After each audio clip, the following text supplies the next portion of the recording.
Don't allow yourself to be controlled by these 5 things. Many people spend their life at the mercy of circumstances, living at the mercy of what happens to them, living at the mercy of other people, not living in the present because they are stuck in the prison of their past. If you want to live a great life, don't allow yourself to be controlled by any of these things. Number 1, your past. Number 2, other people's opinions and judgments. Number 3, limited beliefs you project on yourself. Number 4, relationships. And number 5, money.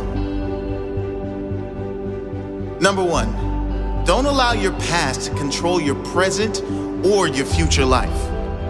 Whatever happened, you must let it go. Leave the pain of your past behind so it cannot ruin your future. Leave the darkness of your past behind so it cannot block the light of your bright future. Your past is gone.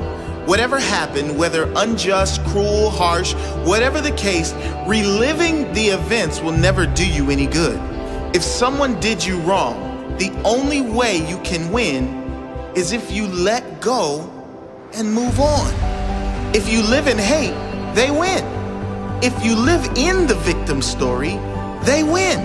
If you want to win, you must focus on building your future and start right now. Release that weight from your back so you can be free.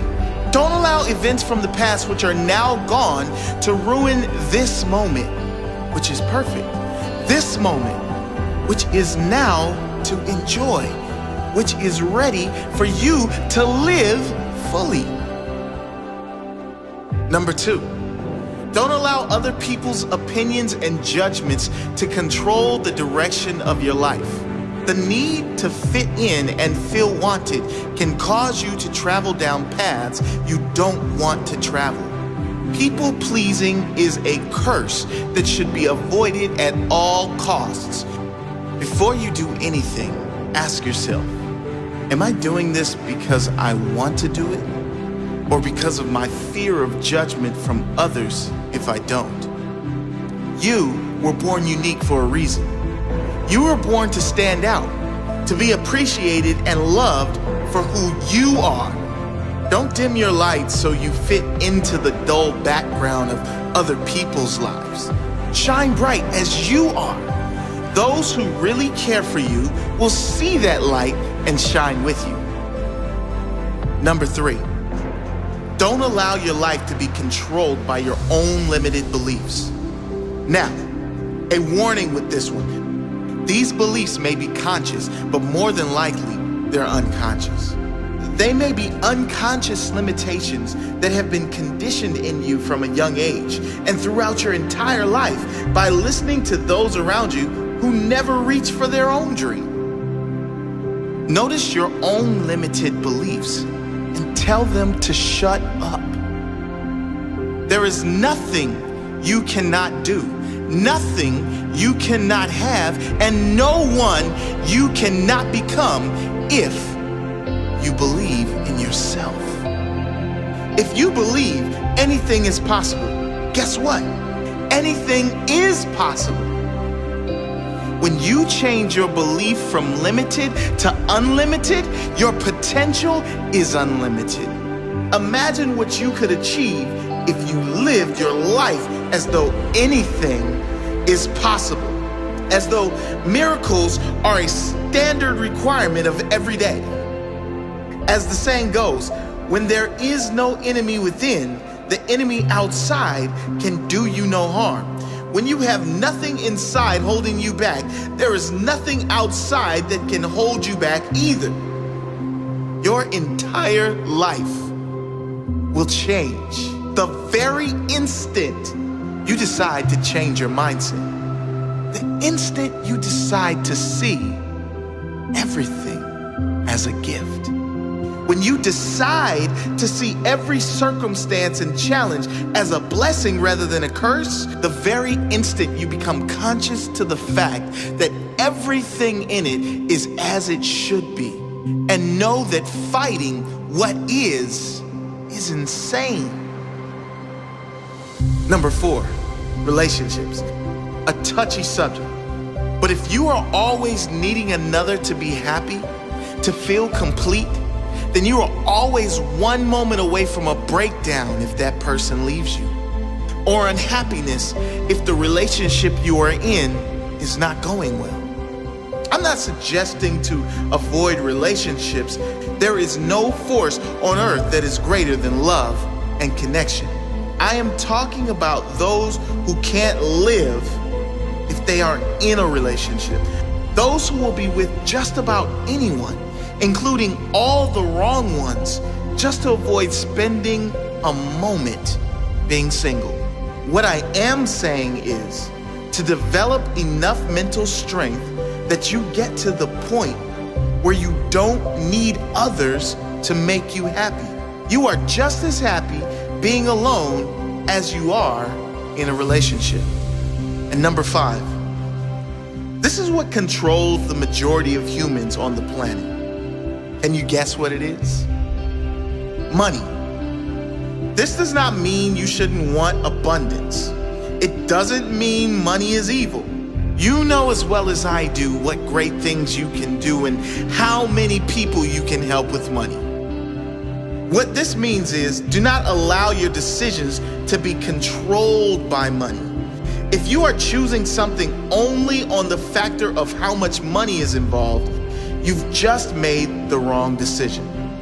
What you will find is that when you follow your heart and you lead with your intention to serve others, to give your best to others every single time, when you follow your intuition and truly give your soul, then the money will come.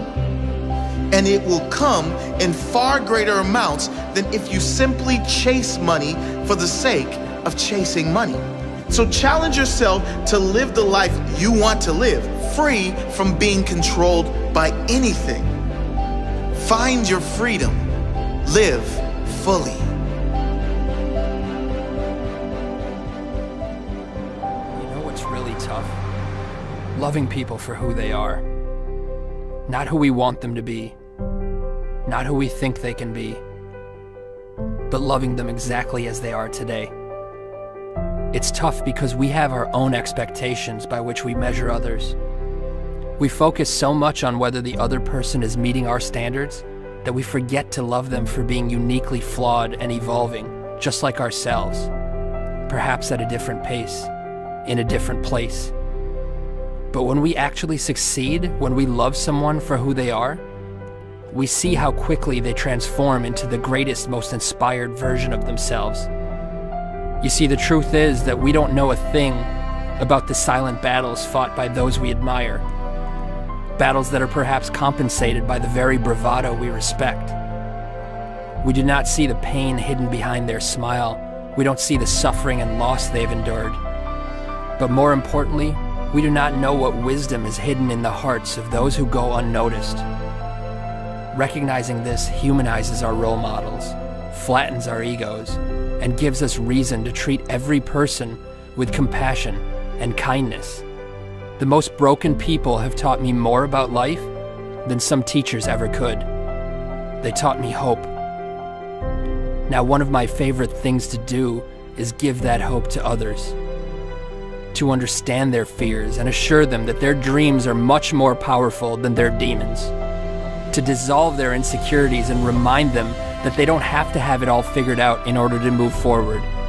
These things are my favorite, not because I have more to share than anyone else, but because it is so often that I myself need to hear the words I speak. By offering hope to others, I develop hope for myself. See, the reality is that no matter how insightful someone may seem, they are equally clueless. Enlightenment begins here, with the sobering reminder that there are no masters in life, only helpers. So be a helper, inspire someone, empower their soul. Awakening to this journey is the treasure. It is the only treasure. Because cemeteries are not just where we bury those who have passed, but also where we entomb the treasures of our future. Think for a moment of all the untapped wisdom and love. Think of all the books that will never be written, hugs that will never be given, and dreams that will never come to light. In this light, the cemetery is the most valuable place on earth, for it is here where our regrets come to rest. Think of this when that voice in your head says you're not good enough or convinces you to start tomorrow instead of today. Think of this when you're holding a grudge. Think of how fortunate you are to have another day to share your gifts with the world. If for no other reason, think of this, be humbled by this, before you do the things you wish. I assure you, if you think as often as you should, you'll never postpone another day. So think, and spend every ounce of your life in the passionate pursuit of that which moves your soul. Let your treasure be known.